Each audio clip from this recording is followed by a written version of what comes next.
तो हम लोग डिस्कस कर रहे थे एंटिटी फ्रेमवर्क कोर, जिसमें कुछ बेसिक चीज बताए थे ओआरएम के बारे में, एंटिटी फ्रेमवर्क के बारे में, उसके बाद अप्रोच के बारे में कि किस किस अप्रोच पे वो काम करता है। तो हम बताए थे 2 अप्रोच पे काम करता है, फर्स्ट होता है कोड फर्स्ट, दूसरा होता है डेटाबेस फर्स्ट। कब किसका यूज करेंगे वो भी बताए थे।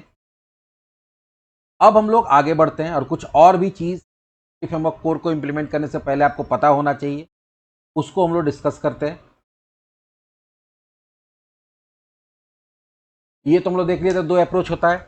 अब कभी भी आप डेटाबेस के साथ इंटरेक्शन करते हैं तो डेटाबेस के साथ इंटरेक्शन करते समय एक बहुत इंपॉर्टेंट चीज होता है, के बारे में आपको पता होना चाहिए, वो होता है डेटाबेस प्रोवाइडर्स।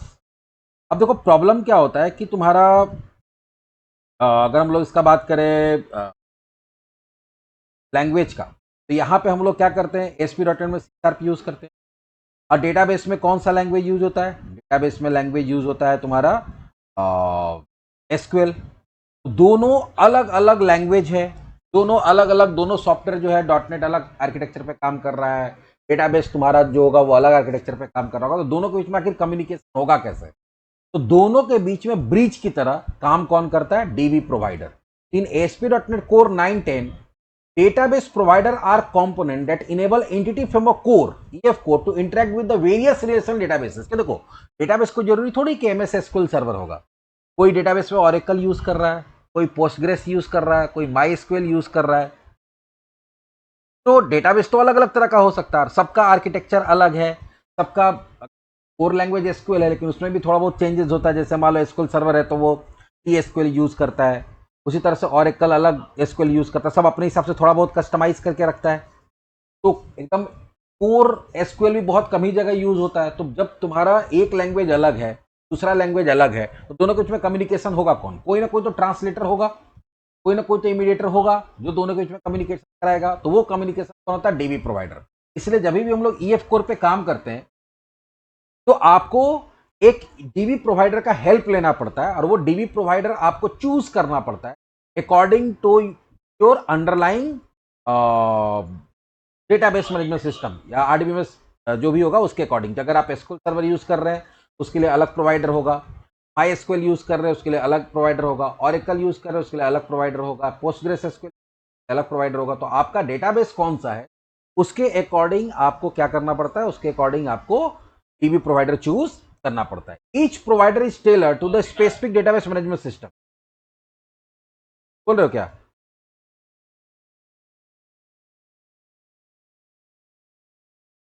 ADO.NET से होता था, ADO.NET से, हाँ, वहां पे ADO.NET से।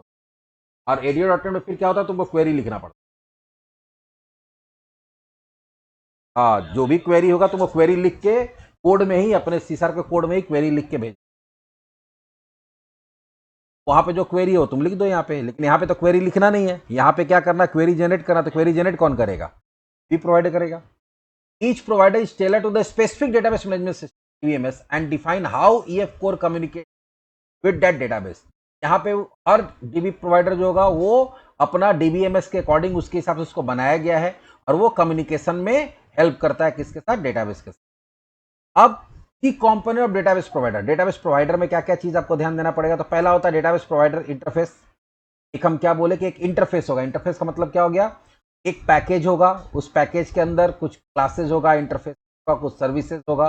वो पैकेज इंस्टॉल करके आपको उसको यूज करना पड़ेगा। तो यहाँ पे क्या होता है, की component of database provider, provider के अंदर भी बहुत सारा चीज होता है। तो पहला क्या है, each provider implements the necessary interface and services that EF core relies upon the perform the database operations such as executing query, managing, handling migration। जो तुम्हारा डेटाबेस प्रोवाइडर होगा, जो भी प्रोवाइडर होगा, उसको बनाते समय कुछ इंटरफेसेस को इनहेरिट किया गया होगा, कुछ सर्विसेज को इनहेरिट किया गया होगा, जो कि उसको क्वेरी एग्जीक्यूट कराने में, मैनेज कराने में, और जो भी माइग्रेशंस वगैरह हैंडल करने में हेल्प करेगा। दूसरा होता है कॉन्फ़िगरेशन। एक बार आपके पास वो प्रोवाइडर है, दूसरा काम क्या होता है, आपको बहुत सारा चीज कॉन्फ़िगर करना पड़ता है। Provide the configured in application startups class, जैसे program.cs, जैसे 9.10 अगर है तो आपका program.cs, and using DB context option to specify the database connection and additional setting. अब ये जब हम करेंगे, पता नहीं अगर तुम वीडियो देखो तो पता होगा, लेकिन अगर नहीं भी होगा तो हम लोग जब इसको करेंगे तो पता चलेगा कि आपको कुछ कॉन्फ़िगरेशन करना पड़ता है, program.cs के अंदर करना पड़ता है। program.cs में किसके हेल्प से करते हैं? डीबी कॉन्टेक्स्ट क्लास की हेल्प से करते हैं। तो आपको एक डीबी कॉन्टेक्स्ट बनाना पड़ेगा, वहां पर भी कुछ कोड लिखना पड़ेगा, फिर उसको जाके प्रोग्राम.cs कॉन्फ़िगर करना पड़ेगा। उसके बाद कोई भी तुम्हारा प्रोवाइडर होगा उसके अंदर लिंक क्यू सपोर्ट रहता है। लिंक क्यू सपोर्ट क्यों रहता है? क्योंकि यहाँ पे हम लोग जो क्वेरी लिखेंगे वो सी शार्प में क्वेरी लिखेंगे। सी शार्प में क्वेरी लिखने के लिए किसका, तो जो लिंक क्यू होगा उसको वापस कमांड में, एसक्यूएल कमांड में कन्वर्ट करने का काम कौन करेगा? हमारा डेटाबेस प्रोवाइडर करेगा। मतलब अगर आपको डेटाबेस के साथ कनेक्टिविटी करना है, क्वेरी रन कराना है, तो उसके लिए आपको प्रोवाइडर यूज करना पड़ेगा। प्रोवाइडर के पास एक इंटरफेस होगा, ठीक है। दूसरा, कुछ कॉन्फ़िगरेशन करना पड़ेगा, और तीसरा, वो प्रोवाइडर ऐसा होना चाहिए जिसका लिंक क्यू सपोर्ट होना चाहिए। कोई भी तुम्हारा प्रोवाइडर होगा उसके पास अपना इंटरफेस होगा। दूसरा, वो कॉन्फ़िगर हो सकता है कहां पे? वो कॉन्फ़िगर हो सकता है प्रोग्राम.cs में, और वो लिंक क्यू को सपोर्ट करना चाहिए। अब कुछ पॉपुलर डेटाबेस प्रोवाइडर है, जैसे एसक्यूएल सर्वर है। तो एसक्यूएल सर्वर के लिए जो प्रोवाइडर होता है कौन सा होता है? क्या लगता है? लिंक क्यू का सपोर्ट नहीं होगा तो तुम क्वेरी कैसे करोगे? तुम बिना लिंक क्यू का तो होगा ही नहीं, बिना लिंक क्यू का तो होगा ही नहीं। अब तो लिंक क्यू से ही सारा काम होता है। अब तो तुमको क्वेरी लिखना, तो जो क्वेरी लिखना होगा लिंक क्यू के थ्रू लिखना। अब यहां पे क्या है, तुमको क्या बोल रहे हो? तो सारा बताया हुआ है। तो यहां पे क्या है, द डिफॉल्ट एसक्यूएल सर्वर अगर आपका डेटाबेस है, ठीक है, तो the default provider for EF core, अगर ईएफ कोर में जो डिफॉल्ट प्रोवाइडर होता है वो एसक्यूएल सर्वर होता है, क्योंकि ये भी माइक्रोसॉफ्ट का है। ये बहुत सारा चीज को सपोर्ट करता है, इसे ट्रांजेक्शन और प्रोसीजर, एडवांस क्वेरिंग सपोर्ट करता है। इसके लिए आपको पैकेज कौन इंस्टॉल करना पड़ता है? microsoft.interface.co.sql। आप इसको इंस्टॉल करते हैं, ये आपको एक इंटरफेस प्रोवाइड करता है। इंटरफेस का मतलब क्या होगा? इसके अंदर क्लासेज, इंटरफेस, वो सारा कुछ आपको मिल जाता है, जो कि एसक्यूएल सर्वर से कनेक्ट करने के लिए जरूरी है। अगर आप माई एसक्यूएल यूज कर रहे हैं, ये widely use open source relation database है। अगर आज के डेट में देखा जाए तो अगर फ्री में तुमको डेटाबेस यूज, माई एसक्यूएल लोग यूज करता है। इसके अंदर माई एसक्यूएल के अंदर क्या होता है? एप्लीकेशन थ्रेडिंग करके बहुत सारा फीचर्स मिलता है। और इसके लिए अगर इसको इंस्टॉल करना है तो इसके लिए आपको क्या करना पड़ेगा? इसको यूज करने के लिए यहां पे देखो दिया हुआ है दो, या तो pomelo.entity.core.mysql यूज करना पड़ता है, या फिर mysql.entity.core। दोनों में से कोई भी पैकेज आप इंस्टॉल करेंगे, आप इंस्टॉल हो जाएगा आपका application, connect the my SQL database. Third है ऑरेकल के लिए। ऑरेकल के लिए कौन सा होता है? oracle.entity.core। पोस्टग्रेस एसक्यूएल है तो npsql.entity.core.postgres। ये सब कुछ पैकेजेस है जो आपको न्यूगेट पैकेज से इंस्टॉल करना पड़ेगा, ठीक है। इसके लिए आपको डेटाबेस ऑपरेशन करने के, डेटाबेस ऑपरेशन करते हैं तो होता क्या कि जब आप प्रोजेक्ट बनाते हैं तो प्रोजेक्ट बनाते समय क्या होता है? बहुत सारा पैकेजेस, पैकेजेस मतलब क्या हो गया, जिसको नेम स्पेस बोलते हैं, पैकेज बोलते हैं, वो ऑटोमेटिकली ऐड हो जाता है। लेकिन कुछ कुछ ऐसा पैकेज होता है जो स्पेसिफिक होता है to for the particular work, जो कॉमन नहीं है। जो कॉमन नहीं है उसके लिए आपको क्या करना पड़ता है? अपने प्रोजेक्ट के अंदर उसको नेट से, इंटरनेट के हेल्प से क्या करना पड़ता है? उस पैकेज को डाउनलोड करना पड़ता है। डाउनलोड करते तो आके आपके प्रोजेक्ट के अंदर ऐड हो जाता है। इस पैकेजेस के अंदर क्या रहता है? इस पैकेजेस के अंदर नेम स्पेस के अंदर जनरली क्या होता है? बहुत सारा इंटरफेस होगा प्री डिफाइंड, बहुत सारा क्लासेस होगा, क्लासेस के अंदर बहुत सारा फंक्शंस होगा, जिसका आगे जाके हम लोग यूज करेंगे। तो ये सब हमारा अलग अलग किसके लिए कौन सा पैकेज इंस्टॉल करना होगा वो यहाँ पे डाल दिया गया है। अब आते हैं कि हम लोग काम कैसे करें। काम करने के लिए पहले अप्रोच चूज करना पड़ता है, कौन से अप्रोच पे काम करना चाहते हैं। हम बोले तो यहाँ दो अप्रोच होता है, डेटाबेस और कोड फर्स्ट। पहले हम लोग कोड फर्स्ट करेंगे। कोड फर्स्ट में क्या होगा? कोड फर्स्ट के अंदर आप क्या करते हैं? पहले मॉडल बनाते हैं, मॉडल के अकॉर्डिंग क्या जनरेट करते हैं? मॉडल के अकॉर्डिंग जनरेट करते हैं आप डेटाबेस। कोड फर्स्ट है क्या? चलो उसको देखते हैं। The code first approach in framework is development methodology where you create your dotnet class first. यहाँ पे डॉटनेट का क्लास मतलब मॉडल पहले बनेगा, and then generate the database schema based on those classes. और उस क्लासेस के आपका पूरा का पूरा डेटाबेस का स्कीमा मतलब स्ट्रक्चर बनेगा। This approach allow you to design your domain model in code. आप जो भी डोमेन का मॉडल होगा, डोमेन मतलब जिसका भी क्या रखना है उसका मॉडल होगा, वो आप कोड के थ्रू, सीआर के कोड के थ्रू बनाएंगे, without worrying about underlying database structure. जहां पर आपको इससे मतलब नहीं कि डेटाबेस में क्या टेबल बनेगा नहीं बनेगा। आपका मेन फोकस किस पे रहेगा? मॉडल पे। आप मॉडल बनाएंगे क्योंकि आपको काम अल्टीमेटली करना मॉडल पे ही, कि जो भी तुम ऑपरेशंस करोगे मॉडल पे करोगे, तो आप मॉडल पे ध्यान दोगे, डेटाबेस अपने आप बनते रहेगा, उसमें टेबल बनते रहेगा, उसमें सारा काम होते रहेगा। It is the most common approach implemented in ASP.NET Core MVC। तो भी आज के डेट में .NET Core करता है, वो ज़्यादा प्रेफर करता है इसको, क्योंकि ज़्यादा ईजी एसक्यूएल का कोड वगैरह लिखने का जरूरत नहीं पड़ता है। क्योंकि अगर आपको एसक्यूएल या कोई भी डीबीएमएस आप यूज़ कर रहे हैं, जो भी लैंग्वेज एसक्यूएल या फिर अगर ऑरेकल है तो ऑरेकल के अंदर जो एसक्यूएल यूज है, सब में एसक्यूएल यूज हो रहा है, थोड़ा थोड़ा चेंज होता है, नॉलेज नहीं भी है तभी भी आपका काम हो जाए। Allow you to develop your application by coding model class and property and delegate the process for creating a database object to the entity family। यहाँ पे सिंपल बात है कि आपको ये अलाउ करता है कि आप ऐसा एप्लीकेशन आप सीधा मॉडल क्लास बनाए, प्रॉपर्टीज बना दिए और उसके बाद आप EF कोर को बोल दी जाओ तुम डेटाबेस बनाओ, वो बेचारा EF कोर अपना डेटाबेस वगैरह टेबल वगैरह बना लेगा। The code first approach allow you to define your own model by creating custom helper. और यहाँ पे हम लोग अपना मॉडल कस्टम हेल्पर वगैरह के थ्रू भी बना सकते हो, बताएंगे आगे चल। आगे बढ़ते हैं यहाँ पे। अब इसका फीचर क्या है, तो पहला डोमेन ड्रिवन डिजाइन। यहाँ पे जो डिजाइन बनता है आपका दिमाग पे डोमेन रहेगा, focus on business logic and domain model. आपका यहाँ पे फोकस किस पे रहता है, डेटाबेस पे नहीं। डेटाबेस में क्या बनेगा, कैसे बनेगा, वहां पे कैसे कॉलम बनेगा, उससे लेना देना। आपका मेन फोकस किस पे रहता है, बिजनेस लॉजिक के क्या काम कराना और मॉडल।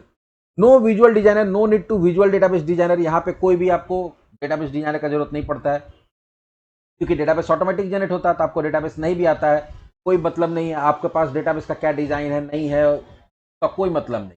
आपका सारा डेटाबेस खुद से जनरेट होगा। तो आपको डेटाबेस पे काम करने आता है नहीं आता, आपको डेटाबेस को डिजाइन करने आता है नहीं आता, उससे मतलब। अगर आपको मॉडल डिजाइन करने आता है, डेटाबेस उसके अकॉर्डिंग अपने आप डिजाइन। कोड बेस्ड कॉन्फ़िगरेशन, यहाँ पे हम लोग क्या करेंगे, कोड लिख के पूरा का पूरा EF कोर को कॉन्फ़िगर करेंगे, क्योंकि उसमें हम लोग को क्या करना पड़ेगा, डीबी कॉन्टेक्स्ट बनाना पड़ेगा। ठीक है, उसके बाद आपको फिर क्या नाम है, program.cs के अंदर जाके कॉन्फ़िगर करना पड़ेगा। और मोस्ट इंपॉर्टेंट चीज है ऑटोमेटिक डेटाबेस क्रिएट। यहाँ पे आपको डेटाबेस का कोई कोड नहीं करना, पूरा का पूरा डेटाबेस टेबल्स के अंदर रिलेशनशिप है, कांस्टेंट है, वो सारा कुछ ऑटोमेटिक बन जाएगा। आपको कोई भी डेटाबेस का कोड लिखने। अब इसमें काम कैसे होता है, तो आपको दो चीज बनाना पड़ता है कोड फर्स्ट अप्रोच। पहला बनाना पड़ता है मॉडल क्लास और दूसरा बनाना पड़ता है डीबी कॉन्टेक्स्ट। क्या होगा आगे बताएंगे।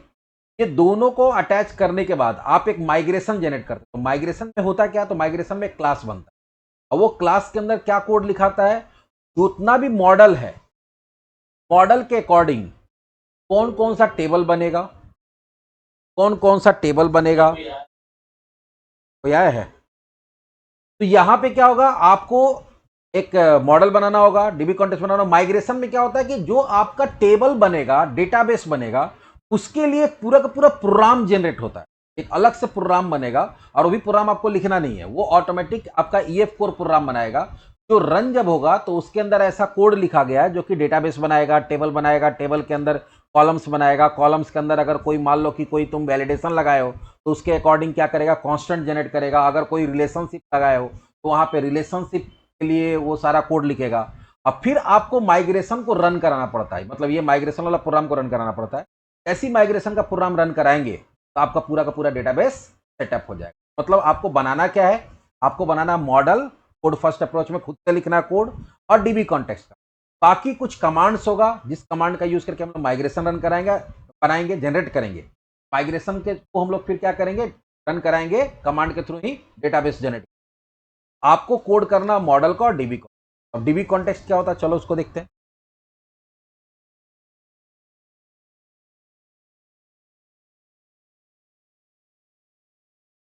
DB context क्या है, तो DB context class is a central component in EF core that provide the bridge between the .NET application and the database। ये एक तरह का कंपोनेंट होगा जो सेंट्रल कंपोनेंट होगा, मतलब कोई भी काम डेटाबेस के साथ करना होगा आपके एप्लीकेशन को, तो आपका एप्लीकेशन इसके साथ कांटेक्ट करेगा, डीबी कॉन्टेक्स्ट के साथ। और डीबी कॉन्टेक्स्ट के हेल्प से ही पूरा का पूरा डेटाबेस ऑपरेशन तो करेंगे। It enable you to interact with the database using .NET object. तो आपका जो मॉडल के थ्रू आप डेटाबेस के साथ क्या करना चाहते हैं, इंटरेक्ट करना चाहते हैं, उसमें हेल्प कौन करेगा, डीबी कॉन्टेक्स्ट करेगा। तो होता क्या डीबी कॉन्टेक्स्ट के पास, तो डीबी कॉन्टेक्स्ट में बहुत सारा इंफॉर्मेशन होता है। मान लीजिए कि आपका एप्लीकेशन को डेटाबेस के साथ कनेक्ट होना, डेटाबेस के साथ कनेक्ट होना, तो भाई उसका कनेक्शन कौन सा सर्वर है। अगर वहां सर्वर से कनेक्ट करेगा तो वहां अपने आपको ऑथेंटिकेट कराना होगा, तो उसका आईडी क्या है, पासवर्ड क्या है। अगर आप ऑथेंटिकेट करा लिए तो आपका डेटाबेस कौन सा ओपन होगा। तो पूरा का पूरा कनेक्शन से रिलेटेड इंफॉर्मेशन इसके पास होता है। डीबी कॉन्टेक्स्ट के थ्रू ही डेटा आप रिट्रीव करके मॉडल में ला सकते हैं। डीबी कॉन्टेक्स्ट के थ्रू ही मॉडल का डेटा को आप मैनिपुलेट, मतलब मॉडल का डेटा को आप इंसर्ट कर सकते हैं या उसको अपडेट कर सकते हैं, या मॉडल के डेटा के थ्रू आप डेटाबेस में डिलीट कर सकते हैं।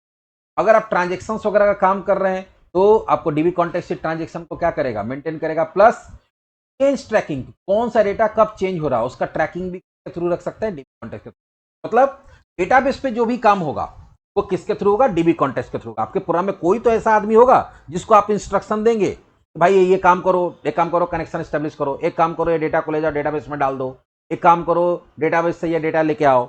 ये आपका एक तरह से पोस्ट बोल सकते हैं, आपका पोस्टमैन की तरह, या एक तरह से बोल सकते हैं आपका हेल्पर की तरह काम करेगा। आपका प्रोग्राम किसी को इंस्ट्रक्शन देगा और ये सारा काम किससे कराएगा, ये सारा काम डेटाबेस से कराएगा। और ये इसके लिए कोड आपको लिखना पड़ेगा। क्या क्या लिखना पड़ेगा बताएंगे। तो बहुत सारा फंक्शंस होता है, जैसे सेव चेंज होता है, सेव चेंज होता है, ऐड होता है, अटैच होता है, रिमूव होता है, फाइंड होता है, टू लिस्ट होता है। तो ये सब क्या है तुम्हारा, इसमें से सेव और सेव चेंज, ये डीबी कॉन्टेक्स्ट का ऐसा तुम्हारा मेथड है के थ्रू आप कोई भी काम जो लोकली कर रहे हैं, जैसे अभी हम बताए क्या क्या हम लोग काम करेंगे ऑब्जेक्ट में, तो ऑब्जेक्ट कहां बनेगा, हमारे कंप्यूटर पे बनेगा, सर्वर पे बनेगा, सर्वर पे क्या कहां बनेगा, रैम के अंदर बनेगा। तो आप जो भी चेंजेस करेंगे ऑब्जेक्ट के अंदर, तो ऑब्जेक्ट तो टेम्पररी इंस्टेंस होता है, वो रैम के अंदर होता है, तो रैम के अंदर चेंजेस होगा, वो डेटाबेस में चेंज नहीं होगा। तो आपको अगर बताना है कि नहीं जो चेंजेस ऑब्जेक्ट के अंदर हुआ है उसको तुमको डेटाबेस में रिफ्लेक्ट करना, तो उसके लिए क्या होता है, सेव चेंजेस, जो कि अगर नॉर्मली चेंज करता है। और अगर तुम एसिंक्रोनस प्रोग्रामिंग कर रहे हो जहां पे तुम चाहते हो कि सेव चेंज होते भी रहे, अगर मान लो बहुत बड़ा सेव चेंज तो 2-3 सेकंड लग रहा है, 2-3 सेकंड तक सारा प्रोसेस बंद रहेगा अगर सेव चेंजेस यूज कर। लेकिन अगर सेव चेंजेस एसिंक यूज करे तो वो एसिंक्रोनस प्रोग्रामिंग होता है। और एसिंक्रोनस प्रोग्रामिंग में क्या होता है आपका, ये काम भी होता रहेगा और पैरेलली दूसरा काम भी होता रहेगा। तो जनरली लोग एसिंक वाला यूज करता है जब बड़े स्केल पे काम होता है। अगर छोटा मोटा स्केल पे काम हो रहा है, बहुत ज्यादा डेटाबेस का काम नहीं है, वहां सेव चेंज भी कर सकते हैं। Plus add a new entity to the context, अगर आपको कोई कॉन्टेक्स्ट है तो उसमें कोई नया एंटिटी, नया कोई डोमेन ऑब्जेक्ट, नया कोई मॉडल ऑब्जेक्ट ऐड करना, तो उसके लिए add. Attach an existing entity to the context, नया नहीं ऐड कर रहे, पहले से उसको अटैच करना, तो जब जैसे से यूज होगा बताएंगे। कोई कॉन्टेक्स्ट में से एंटिटी को हटाना है, मॉडल को हटाना, तो रिमूव। उसके बाद अगर आपको कोई भी चीज डेटा को फाइंड करना है मॉडल में से तो फाइंड, या अगर मान लो कोई ऐसा एक यहाँ पे क्या है, execute the query return the list of result. अगर मान लो कहीं पे भी तुम्हारा ऐसा कोई डेटा है, जैसे मान लो कि कोई टेबल है उसके अंदर बहुत सारा रिकॉर्ड है, तो सारे रिकॉर्ड को निकाल के लिस्ट के फॉर्म में रिटर्न करने के लिए टू लिस्ट। लेकिन ये सब कुछ फंक्शंस है, अभी हो सकता है समझ में नहीं आएगा, हम यहाँ पे लिख दिए हैं कि नोट्स में है, नोट्स में पता नहीं चाहिए कौन कौन सा, जैसे से आगे यूज होगा तुम लोग को एरर आ जाएगा अपने आप के कहाँ पे किसका। म्यूट कर लो तुम लोग, किसी का अनम्यूट है। दूसरा, डीबी कॉन्टेक्स्ट के अंदर आपको बहुत सारा प्रॉपर्टीज भी बनाना पड़ता है। जैसे डीबी कॉन्टेक्स्ट एक क्लास होगा, प्रोग्राम होगा, तो उसके अंदर प्रॉपर्टी होता है। इसमें सबसे मेन प्रॉपर्टी जो होता है, सबसे मेन प्रॉपर्टी होता है डीबी सेट। डीबी सेट क्या होता है, तो represent the collection of entity. क्या है, कभी भी अगर आप कोई मॉडल बनाए हैं तो मॉडल किसको रिप्रेजेंट करता है, मॉडल टेबल को रिप्रेजेंट नहीं करता है, मॉडल रिप्रेजेंट करता है रिकॉर्ड ऑफ अ टेबल, मतलब एक रो को। क्योंकि एक ऑब्जेक्ट के अंदर तो एक ही, मान लो कि एक स्टूडेंट नाम का मॉडल बनाए, तो अगर स्टूडेंट मॉडल का ऑब्जेक्ट बनाओगे तो एक ऑब्जेक्ट क्या कर सकता है, अपने अंदर एक ही स्टूडेंट का डिटेल रख सकता है अपने प्रॉपर्टीज के अंदर, तो वो तो एक हो गया। लेकिन मान लो टेबल के अंदर क्या होता है, टेबल के अंदर तो बहुत सारा स्टूडेंट का डिटेल रहता है, या बहुत सारा इंप्लॉय का डिटेल रहेगा, बहुत सारा प्रोडक्ट का डिटेल रहेगा। मतलब वहां पे तुमको क्या करना है, कलेक्शन ऑफ मॉडल बनाना पड़ता है। तो यहाँ पे कलेक्शन के लिए लिस्ट नहीं बनता है, डेटाबेस ऑपरेशन के लिए कलेक्शन के लिए क्या बनता है, डीबी सेट। डीबी सेट एक मान के चलो समझाने के लिए, तभी हम लोग पिछला जो एक इसके फोल्डिंग वाला बनाए थे, तो वहां याद होगा कि वहां पे हम लोग एक स्टूडेंट नाम का शायद या इंप्लॉय नाम का मॉडल बनाए थे। लेकिन अगर बहुत सारा इंप्लॉय या स्टूडेंट का डेटा रखने के लिए क्या कहते हैं, लिस्ट ऑफ ऑब्जेक्ट्स बना लिए थे। एक तरह से ये भी लिस्ट ऑफ, टी का मतलब हो गया टाइप, टाइप का मतलब यहां पे हो गया मॉडल। जितना भी आपका टेबल बनेगा, हर टेबल के लिए क्या बनता है, डीबी सेट बनता है। दूसरा, डेटाबेस नाम का एक प्रॉपर्टी होता है, provide database related functionality, database से रिलेटेड काम करने के लिए यूज होता है। Change tracker, track the changes made to the entity, जो भी एंटिटी है, जो भी मॉडल, उसमें क्या क्या चेंज, कब डेटा उसमें कट हो रहा है, कब डिलीट हो रहा है, कब अपडेट हो रहा है। अगर उसका कोई ट्रैकिंग रखना चाहते हो, इन केस कोई गड़बड़ हो गया तो वापस हम क्या होता है, कन्वर्ट कर सके होता है। और एक होता है model, represent the entity model. Model होगा यहाँ पे, ये जो टी है वहां पे क्या पास किया जाएगा, मॉडल पास। सब थियोरिटिकल है, कोई माने मतलब नहीं है, कोर्स में है तो हम बताते चलते। फिर इसका कुछ कॉन्फ़िगरेशन भी होता है, on configuration, on model creating, dB context option अलग अलग तरह का। अब ऑन कॉन्फ़िगरिंग क्या है? Configure database connection. ये क्या होता है? एक तरह का फंक्शन होता है। On configuration all model creating, ये दोनों क्या है? ये दोनों एक तरह का इवेंट बोल सकते हो, फंक्शन बोल सकते हो कि जब भी आपका डेटाबेस कनेक्शन कॉन्फ़िगर होगा, ये कॉल होता है, या डेटाबेस कनेक्शन को कॉन्फ़िगर करने के लिए इसका यूज होता है। ऑन मॉडल क्रिएशन, जब भी कॉन्फ़िगर रिलेशनशिप एंड मॉडल, जब भी नया मॉडल बनेगा या मॉडल के बीच में कोई रिलेशनशिप होगा तो ये कॉल होगा। और ये बहुत इंपॉर्टेंट होता है डीबी कॉन्टेक्स्ट ऑप्शन, क्योंकि हम पहले बताएं कि जो कनेक्शन स्टैब्लिश करने का काम करेगा वो कौन करेगा? डेटाबेस के साथ डीबी कॉन्टेक्स्ट करेगा। डीबी कॉन्टेक्स्ट को पता होगा कि हमको कौन से सर्वर के पास जाना है, उसका कौन सा लॉगिन आईडी से वहां लॉगिन करना है, पासवर्ड से, वहां पे कौन से डेटाबेस पे काम करना है, तो वो सारा इंफॉर्मेशन डीबी कॉन्टेक्स्ट को किसके किया जाता है? डीबी कॉन्टेक्स्ट ऑप्शन के थ्रू। अब दूसरा हम क्या बताएं? माइग्रेशन भी इंपॉर्टेंट है, क्योंकि हम पहले बोले कि आपको दो ही चीज बनाना है। आपको क्या क्या बनाना है? मॉडल और डीबी कॉन्टेक्स्ट। बहुत इजी है, 2-3 लाइन का कोड होता है। मॉडल में तो क्लास बनेगा, डीबी कॉन्टेक्स्ट में 3-4 लाइन का कोड होगा। अगर मान लो कि अगर एक मॉडल है तो 3 ही 4 लाइन होगा, अगर 2 मॉडल है तो 1 लाइन और बढ़ जाएगा, 3 मॉडल है तो 1 लाइन और बढ़ जाएगा। तो ऐसे करके बहुत छोटा मोटा कोड होता है। लेकिन एक बहुत बड़ा कोड ऑटोमेटिक जनरेट होता है, जिसको बोलते हैं माइग्रेशन, और उसके लिए एक माइग्रेशन क्लास बनती है। इन माइग्रेशन इन ASP.NET कोर 6, 7, 8, 9, 10 कोई भी वर्जन है, migrations are a way to manage changes to your database schema over the time। अब हो सकता है कि पहला बार मान लो कि पहले तो डेटाबेस है ही नहीं, तो फर्स्ट टाइम जो माइग्रेशन बनेगा उसके अंदर क्या कोड रहेगा? डेटाबेस बनाने का। जितना भी अभी आपका क्या होगा, हम बताया कि यहाँ पे टेबल को किससे रिप्रेजेंट किया जाता है? डीबी सेट से। जितना भी डीबी सेट है, जितना डीबी सेट है उसके अकॉर्डिंग टेबल बनाने का। डीबी सेट के अंदर क्या पास किया रहेगा? Model class. तो मॉडल क्लास के अंदर प्रॉपर्टी रहेगा, तो उस टेबल के अंदर कॉलम बनाने का, प्लस अगर वैलिडेशन है तो कांस्टेंट बनाने का, प्लस अगर आपका उसके अंदर कोई प्राइमरी की फॉरेन की बताया गया है तो वहां पे क्या होगा? प्राइमरी की फॉरेन की बनाने का। वो सारा कुछ कोड फर्स्ट टाइम कहां रहता है? Migration class. लेकिन कभी कभी होता क्या है कि आप माइग्रेशन बना दिए, माइग्रेशन रन कर दिए, डेटाबेस बन गया।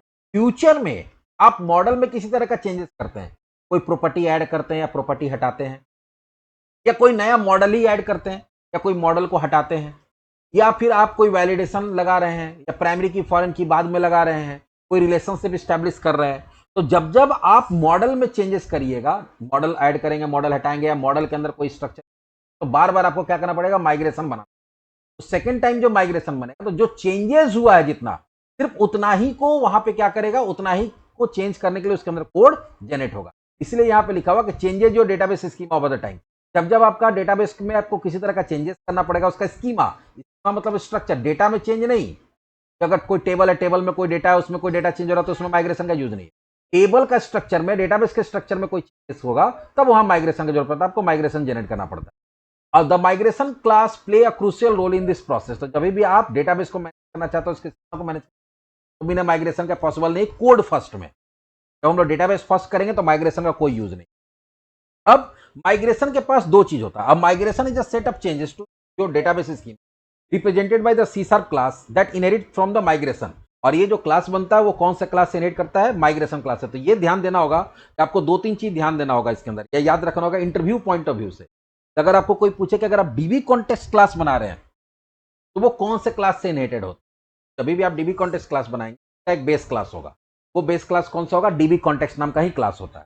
लेकिन जो माइग्रेशन क्लास बनता है उसका बेस क्लास कौन होता है? तो वो जो क्लास बनेगा वो एक क्लास को इनहेरिट करता है, इसका नाम होता है migration. And each migration class contain 2 method. Her migration के अंदर 2 मेथड होता है, एक होता है अप और एक होता है डाउन। अप कब कॉल होता है? Apply the changes to the database scheme. जब आप बोलेंगे कि माइग्रेशन उसको रन कराइए, रन कराने के बाद जो माइग्रेशन में बताया गया है उसके हिसाब से आप डेटाबेस बनाइए या टेबल बनाइए, या उसमें जो चेंजेस बोला गया वो चेंजेस करिए। तो उसके लिए क्या होता है? अप फंक्शन कॉल होता है। लेकिन मान लो तुम माइग्रेशन रन करा दिया, अब माइग्रेशन रन करने के बाद आपको लगा करे डेटाबेस में कुछ गड़बड़ हो गया, तो जो माइग्रेशन रन हुआ है, जो चेंजेस किया है, उस चेंजेस को अंडू करने के लिए, रिवर्ट करने के लिए फिर आप तुरंत क्या कर सकते हैं? आपको पता चल गया करे कि तो जब हम लोग कुछ चेंजेस किए डेटाबेस में, उसके चलते मेरा एप्लीकेशन में कोई बग आ गया, कोई प्रॉब्लम हो गया, तो जो लास्ट माइग्रेशन रन कराए हैं उसको कैंसिल करने के लिए उसका डाउन फंक्शन कॉल कराना पड़ेगा। जैसे डाउन फंक्शन कॉल कराएंगे तो जो लास्ट माइग्रेशन रन हुआ है वो क्या हो जाएगा? तो जो माइग्रेशन रन होने के बाद जो डेटाबेस में चेंजेस हुआ है वो चेंजेस क्या हो जाएगा, रिवर्ट हो जाएगा। रिवर्ट मतलब अंडू हो जाएगा। अप मेथड में वही है, आपका कॉलम ऐड होना, टेबल ऐड होना, कॉलम पे चेंजेस करना, कॉलम हटाना या टेबल ड्रॉप करना, ये सब अप में होगा। आपका मतलब जो चेंजेस कर रहे हैं वहां पे। और डाउन क्या करेगा कि ये सब कोई भी चेंजेस अगर आप किए हैं तो उसको कैंसिल करने के लिए किसका यूज करते हैं, डाउन मेथड। तो माइग्रेशन के अंदर दो मेथड ऑटोमेटिक बनता, अप एंड डाउन। अब आते हैं फाइनली इसका इंप्लीमेंटेशन में कि अगर कभी भी ईएफ कोर पे काम करना है तो आपको क्या क्या काम करना पड़ेगा। तो पहला तो प्रोजेक्ट बनाना पड़ेगा, हम लोग बनाएंगे अभी। उसके बाद प्रोजेक्ट बनाने के बाद जो सबसे पहला काम करना पड़ता है कि अगर आपको ईएफ कोर पे काम करना है तो आपको 3 पैकेज को इंस्टॉल करना पड़ता है। पहला होता है Microsoft dot entity framework code dot SQL server, ये न्यूगेट पैकेज में मिलेगा आपको। दूसरा तो ये क्या है, ये प्रोवाइडर है। हम बोले थे कि जो आपका प्रोवाइडर का काम करेगा, ट्रांसलेशन का काम करेगा, जो कोई भी डेटाबेस के साथ काम करना उसके लिए जो तुम्हारा क्या होता है, प्रोवाइडर होता है, उसका ये नेम स्पेस बोलो या इसको तुम क्या बोलो, पैकेज बोलो, उसको डालना पड़ेगा। दूसरा होता है टूल्स। अभी हम थोड़ा देर पहले बोले कि बहुत सारा काम के लिए यहाँ पे कमांड रन कराना पड़ेगा। माइग्रेशन जनरेट कराने के लिए कमांड रन कराना पड़ेगा, या फिर अगर मान लीजिए कोड फर्स्ट में काम, आपको जो माइग्रेशन बना है उसको डेटाबेस में अपडेट करने के लिए कमांड रन कराना पड़ेगा। तो वो सब कमांड जो होता है वो बाय डिफॉल्ट आपके कमांड प्रॉम्प्ट में, जो डॉटनेट कमांड प्रॉम्प्ट यहाँ पे या डॉटनेट कमांड नहीं बोलते, यहाँ पे हम लोग बोलते हैं package manager console. Package manager console के अंदर वो सब कमांड्स अवेलेबल नहीं रहता। तो अगर जब तक आप ये टूल्स वाला पैकेज इंस्टॉल नहीं करेंगे तो जो आपका कमांड्स है एंटिटी फ्रेमवर्क से रिलेटेड, जो कि आप पैकेज मैनेजर कंसोल पे रन कराते हैं, वो सब कमांड्स नहीं मिलते।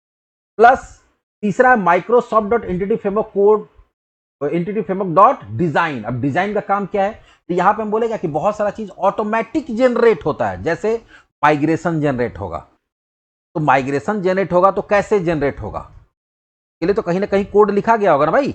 उतना बड़ा बड़ा कोड जनरेट होगा तो किस नाम से क्लास बनेगा, वो किसको इनहेरिट करेगा, बात समझ में आ रहा है।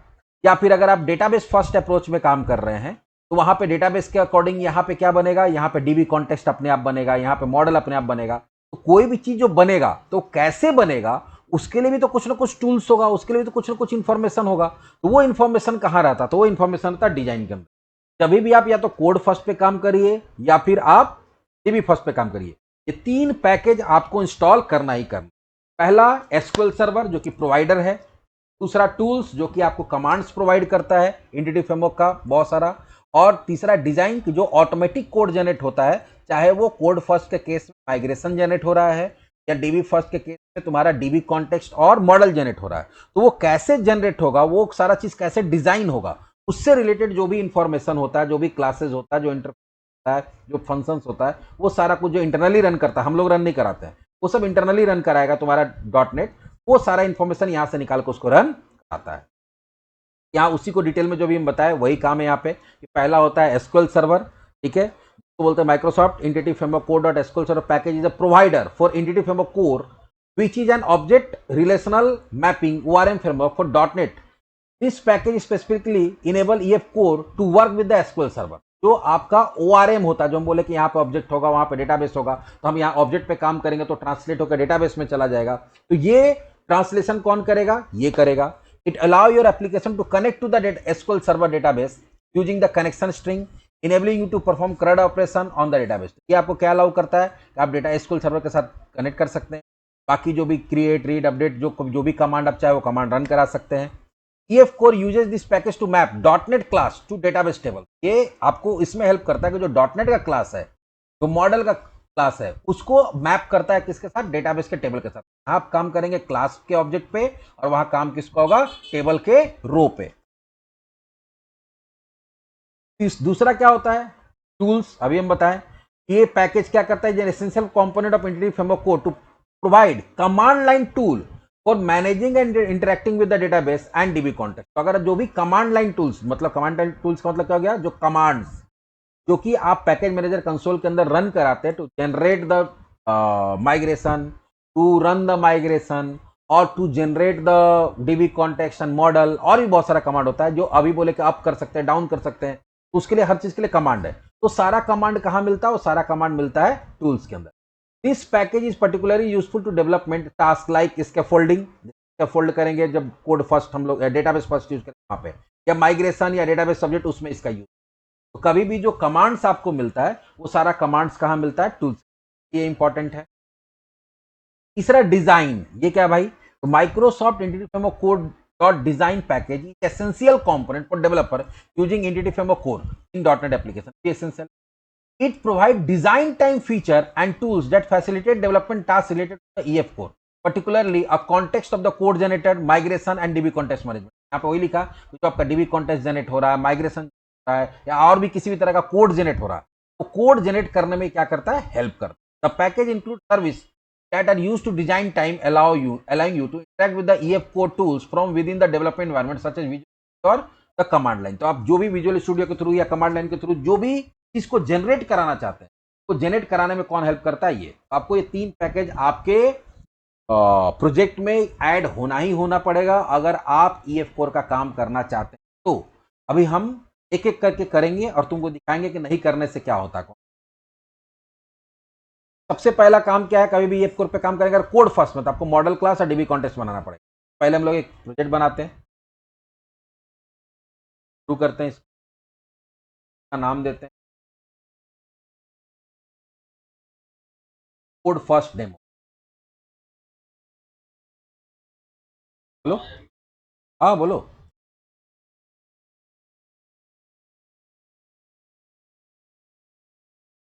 नहीं, कुछ ऑर्डर तो है कि जैसे अगर तुम मॉडल नहीं बनाओगे तुम DB कॉन्टेक्स्ट नहीं बना सकते हो।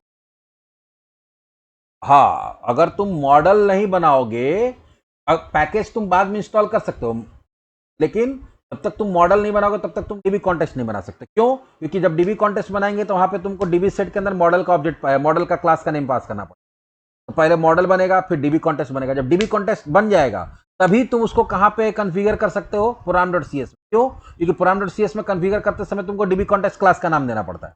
तो ये सारा चेन में है, चेन तुमको वो फॉलो करना पड़ेगा। पहले सबसे पहले पैकेज इंस्टॉल करना चाहिए।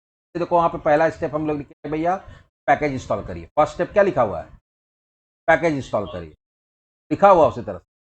फिर सेकंड स्टेप क्या लिखा हुआ, मॉडल बनाना और DB कॉन्टेक्स्ट बनाना। थर्ड स्टेप क्या लिखा हुआ है, अभी यहाँ पे थर्ड स्टेप नहीं, मॉडल यहाँ बन रहा है, यहाँ पे फिर मॉडल बनाया हुआ है, जैसे यहाँ पे इस अकॉर्डिंग हम लोग मॉडल बनाया हुआ,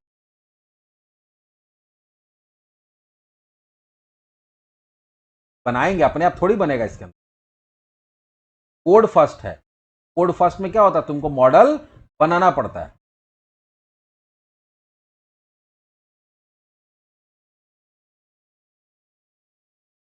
डिजाइन पहले कुछ और था, अभी हम नोट्स का डिजाइन,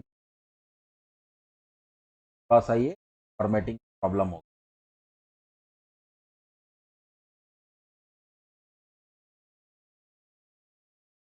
तभी यहां पे हम लोग क्या करते हैं, प्रोजेक्ट बनाते हैं।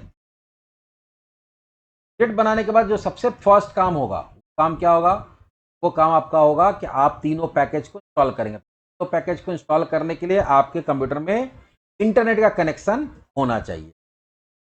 बिना इंटरनेट का काम नहीं होगा, क्योंकि ये इंटरनेट से डाउनलोड वो मिले कहां पे, टूल्स, न्यूगेट पैकेज मैनेजर, और यहां पे हम लोग कहां जाते हैं, manage NuGet package for solution. अब यहाँ इंस्टॉल्ड है, इंस्टॉल की जगह पे ब्राउज में जाना होगा, ब्राउज टैब में जाएंगे, यहाँ पे देखो ब्राउज टैब दिख रहा है, और यहाँ पे सर्च करेंगे। क्या सर्च करेंगे, माइक्रोसॉफ्ट। शुरू शुरू में आपको पूरा नाम देना पड़ता है, बाद में अगर एक दो बार आप काम कर लेते हैं तो इंटेलिजेंस सिर्फ अगर SQL सर्वर भी लिखोगे तो काम हो जाएगा। SQL सर्वर दिए, यहाँ पे देखो आ गया माइक्रोसॉफ्ट डॉट, देखो SQL सर्वर का बहुत सारा होगा, लेकिन आपको कौन सा लेना है, Microsoft dot code dot SQL। लेने के बाद यहाँ पे टिक तो है, तो यहाँ पे प्रोजेक्ट को आपको सेलेक्ट करना करेंगे, यहाँ पे और उसके बाद इंस्टॉल पे क्लिक। एक बार आपसे ये एक्सेप्ट कराएगा, एक्सेप्ट करिए तो फिनिश, पहला हुआ। दूसरा हमारा टूल्स, अच्छा अभी टूल्स नहीं करते, अभी फिलहाल डिजाइन करते हैं, टूल्स नहीं करते हैं, टूल्स बाद में अभी करेंगे। करने से क्या, यहाँ पे देखो वही है Microsoft dot entity code dot design, कर लेना तुमको शुरू में। हम अभी बता रहे हैं कि टूल क्या करता है, के लिए अभी हम उसको नहीं किए। ये भी हो गया हमारा काम। पहला काम क्या हो गया, पहला काम हो गया कि हम लोग क्या बना लिए, पहला काम किया तीनों पैकेज इंस्टॉल। सेकेंड काम क्या है, आपको मॉडल क्लास बनाना है। अब मॉडल क्लास बनाना, तो आप मॉडल क्या बनाना चाहते हैं, यहाँ पे हम लोग क्या किया, स्टूडेंट मॉडल बनाए। चलो स्टूडेंट मॉडल बनाते हैं।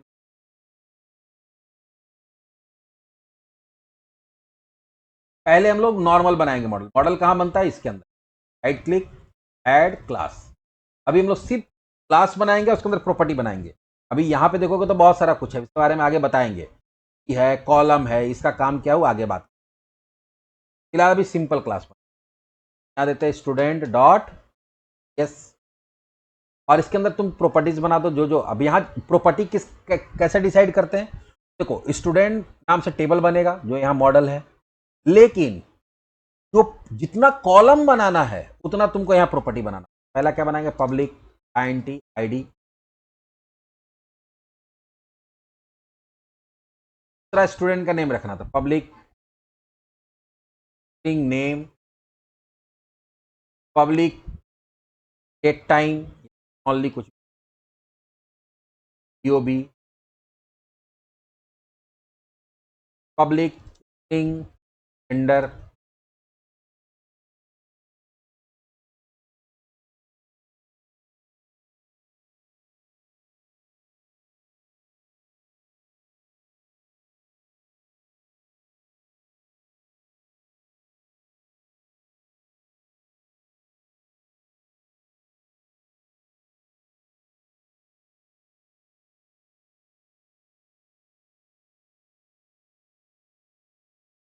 और भी कुछ डालना चाहे डाल सकते हैं। फिलहाल अभी इतना ले, ये हमारा मॉडल भी बन गया, तो कोई बात ही नहीं, मॉडल तो हम लोग बहुत समय से बनाते आ रहे हैं। अब जो अगला काम है, तुमको डीबी कॉन्टेक्स्ट बनाना पड़ता है। डीबी कॉन्टेक्स्ट या तो आप फोल्डर के अंदर भी बना सकते हैं, मॉडल्स फोल्डर के अंदर बना सकते हैं, या जनरली लोग क्या करता है कि उसके लिए एक अलग से फोल्डर बना लेता है डेटा के नाम। नहीं भी बनाओ तो कोई दिक्कत नहीं, तुम मॉडल के अंदर भी बना सकते। थोड़ा सा हर चीज को अलग अलग रखने से मैनेज करने, डेटा नाम से एक फोल्डर बना लिया और राइट क्लिक करते हैं ऐड, और इसमें भी क्लास ही ऐड करना। और जनरली नाम आप कुछ भी दे सकते हैं, लेकिन नॉर्मली लोग क्या करता है, एप्लीकेशन डीबी कॉन्टेक्स्ट देता है। या फिर तुम चाहो तो जो तुम्हारा डेटाबेस जिस नाम से होगा तो डेटाबेस का नाम दे दो, स्टूडेंट MN नाम से हम डेटाबेस बनाना, स्टूडेंट MNGT और डीबी कॉन्टेक्स्ट, तो नाम कुछ भी दे सकते हैं .cs, वो आपके ऊपर डिपेंड करता है, लेकिन ज़्यादा सिंपल रहता है। एप्लीकेशन ये स्टैंडर्ड है, तो लेके चलते एप्लीकेशन कॉन्टेक्स्ट .cs। अब एप्लीकेशन डीबी कॉन्टेक्स्ट बनाते कैसे, तो 2-3 पॉइंट सिर्फ ध्यान। ये नॉर्मल क्लास है, इसको ऐसे क्लास में बदलना है क्योंकि डीबी कॉन्टेक्स्ट का बिहेवियर इसके अंदर आ जाए। उसका बिहेवियर इसके अंदर लाने के लिए आपको डीबी कॉन्टेक्स्ट नाम का एक क्लास होता है, उससे इसको इनहेरिट करना, नंबर 1। नंबर 2 कि इसका ऑब्जेक्ट ऑटोमेटिक बनेगा, और उसको कॉन्फ़िगर हम लोग कहां पे करेंगे, कॉन्फ़िगर करेंगे हम लोग program.cs। तो जब program.cs में इसका ऑब्जेक्ट बनेगा तो वहां से कुछ इंफॉर्मेशन को क्या किया जाएगा, इसके अंदर इंजेक्ट किया जाएगा। और वो इंफॉर्मेशन क्या होगा, तो हम बोले थे कि जो डेटाबेस से कनेक्टिविटी करता है वो यही करता है, जिसके पास कनेक्शन स्ट्रिंग और भी बहुत सारा इंफॉर्मेशन आता है। तो वो इंफॉर्मेशन कैसे आएगा, तो वो इंफॉर्मेशन आता है इसके कंस्ट्रक्टर के through, public application dB context.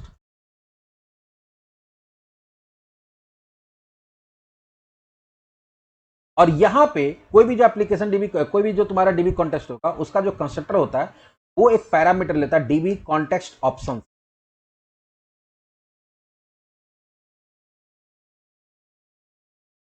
या ऑप्शंस। लेकिन आएगा क्या, तो इसमें अभी हम लोग दिखाएंगे कनेक्शन स्ट्रिंग वगैरह आता है, कौन सा प्रोवाइडर है, कनेक्शन स्ट्रिंग कौन सा है, तो सारा कौन सा प्रोवाइडर कनेक्शन, सब इंफॉर्मेशन। ये इस इंफॉर्मेशन का करेगा क्या, तो होता क्या है कि हम बताएगा कि ये किसको इनहेरिट किया हुआ, डीबी कॉन्टेक्स्ट को। इसका कुछ प्रॉपर्टी होता है जहां पर वो जाके स्टोर होना चाहिए। यहाँ पे तुमको क्या करना पड़ेगा, जब कभी पता नहीं ये कॉन्सेप्ट तुम लोग पढ़े हो कि नहीं पढ़े हो, हमारा अगर कोई भी क्लास है और उस क्लास का अगर ऑब्जेक्ट बना रहे हो तो उसका कंस्ट्रक्टर कॉल होगा। अगर हम इस क्लास का ऑब्जेक्ट बनाएंगे तो कंस्ट्रक्टर कॉल होगा, और आप चाहते हैं कि इस क्लास का कंस्ट्रक्टर कॉल हो तो बेस क्लास का कंस्ट्रक्टर कॉल हो जाए। बेस क्लास का कंस्ट्रक्टर कॉल करने के लिए यहाँ पे बेस, और आप क्या करेंगे कि बेस क्लास का कंस्ट्रक्टर कॉल होगा तो उसमें क्या डाल देंगे, ऑप्शंस। तो अब देखो होगा क्या, होगा ये, आप program.cs के अंदर कॉन्फ़िगर करेंगे, भाई जैसे ही मेरा प्रोग्राम लोड होगा तो डीबी कॉन्टेक्स्ट का ऑब्जेक्ट बना दीजिए। ऑब्जेक्ट बनेगा, वहां से हम कुछ इंफॉर्मेशन पास करेंगे, मेरा प्रोवाइडर कौन सा है, कनेक्शन, तो आके यहाँ कॉपी होगा, और यहां से कहां चला जाएगा, इसके अंदर चला जाएगा। इसके अंदर जाएगा तो इसके पास कुछ प्रॉपर्टीज होगा, जहां जाके वो सारा इंफॉर्मेशन स्टोर हो जाएगा। वो प्रॉपर्टी, क्योंकि ये क्लास इसको इनहेरिट किया तो वो प्रॉपर्टी इसके अंदर आ जाएगा। और ये जो पूरा का पूरा हमारा dB context option context class है, ये उसी प्रॉपर्टीज का वैल्यू यूज करके डेटाबेस से कनेक्शन करेगा और बाकी सारा काम। तो पहला तो ये काम करना पड़ता है कि कंस्ट्रक्टर बनना पड़ता है, और कंस्ट्रक्टर में जनरली यही लिखो, अगर क्लास का नाम एप्लीकेशन कॉन्टेक्स्ट है तो बहुत ज्यादा चेंजेस कहां पे है। अब जो तुमको अपने एप्लीकेशन के हिसाब से, इतना कोड तो तुमको कोई भी डीबी कॉन्टेक्स्ट बनाओगे इतना लिखना ही, रट लो, समझ लो, जो समझ में आता। पहला क्या है कि क्लास बनाना है, अपने क्लास को डीबी कॉन्टेक्स्ट में कन्वर्ट करने के लिए, भाई ये नॉर्मल क्लास नहीं, मेरा डीबी कॉन्टेक्स्ट क्लास, तो डीबी कॉन्टेक्स्ट क्लास इनहेरिट कराता है तो इसका सारा प्रॉपर्टी इसके अंदर आ जाएगा। तो इसका प्रॉपर्टी जो आएगा वो कुछ इंफॉर्मेशन लेके आएगा, वो इंफॉर्मेशन भी कौन देगा, यही देगा। जब इसका ऑब्जेक्ट बनेगा तो वो इसके कंस्ट्रक्टर में इंफॉर्मेशन को पुश किया जाएगा, कहां से, parameter, वो इंफॉर्मेशन कहां पास कर देगा, बेस क्लास के कंस्ट्रक्टर में। अब बेस क्लास का कंस्ट्रक्टर क्या करेगा कि जो इसका प्रॉपर्टीज है जो कि इसके अंदर आ रहा है उसको इनिशियलाइज करके इसके अंदर भेजेगा। का यूज हमारा डीबी कॉन्टेक्स्ट ऑप्शन क्लास करेगा। अब अगला काम क्या होता है कि यहां पे डीबी सेट बनाना पड़ता है। अब हम क्या बताए थे, इतना तुम्हारा टेबल होगा और टेबल के लिए एक डीबी सेट बनेगा। डीबी सेट का मतलब ये होता है कि डेटाबेस का सेट, और यहां पे आपको क्या देना पड़ता है, मॉडल का नाम देना पड़ता है। पहले तो ये पब्लिक होगा, विजिबिलिटी क्या होना चाहिए, पब्लिक, क्योंकि क्लास के बाहर से इसको यूज दूसरे क्लास से। दूसरा हो गया डीबी क्लास, यहां पे आपको क्या देना पड़ेगा, मॉडल का नाम। अब यहां पे तो एरर आ रहा है, यहां पे हम लोग क्या करेंगे, यूजिंग कर लेंगे, कोड फर्स्ट डॉट मॉडल्स आ गया। और यहां पे आपको नाम देना पड़ता है। अब यहां तुम स्टूडेंट दे दो, यहां पे अगर स्टूडेंट दोगे एक इसको एज अ प्रॉपर्टी बनाना पड़ता है। जितना तुम्हारा मॉडल होगा, हर मॉडल के लिए एक प्रॉपर्टी बनाना होगा, ठीक है, जिसका डेटा टाइप क्या होगा, डीबी सेट, और डीबी सेट के अंदर वो मॉडल का नाम। यहां जो नाम देंगे, भले तुम्हारा मॉडल स्टूडेंट के नाम से है, लेकिन यहां पे जो नाम देंगे उसी नाम से टेबल बनेगा। अगर स्टूडेंट देंगे स्टूडेंट के नाम से बनेगा, स्टूडेंट्स देंगे तो स्टूडेंट के नाम से बन जाएगा, एसटी दे देंगे तो टेबल एसटी के नाम से बनेगा। हमारा मॉडल यहाँ स्टूडेंट के नाम से होगा, लेकिन टेबल किस नाम से बन जाएगा, एसटी के नाम। ये ध्यान रखना होगा, यहाँ पे नाम सही से देने के लिए जिस जो भी नाम से टेबल बनाना चाहते हैं वो यहाँ देना होगा। अगर एक टेबल है तो, अगर दो मॉडल है, मान लो एक और मॉडल हम बना लेते, मॉडल के अंदर एक और मॉडल बना लेते, कोर्स, जितना मॉडल होगा हर मॉडल के लिए एक डीबी सेट बने, बस यही ध्यान रखना। कोर्स डॉट सी के अंदर भी डाल दो, पब्लिक INT ID, पब्लिक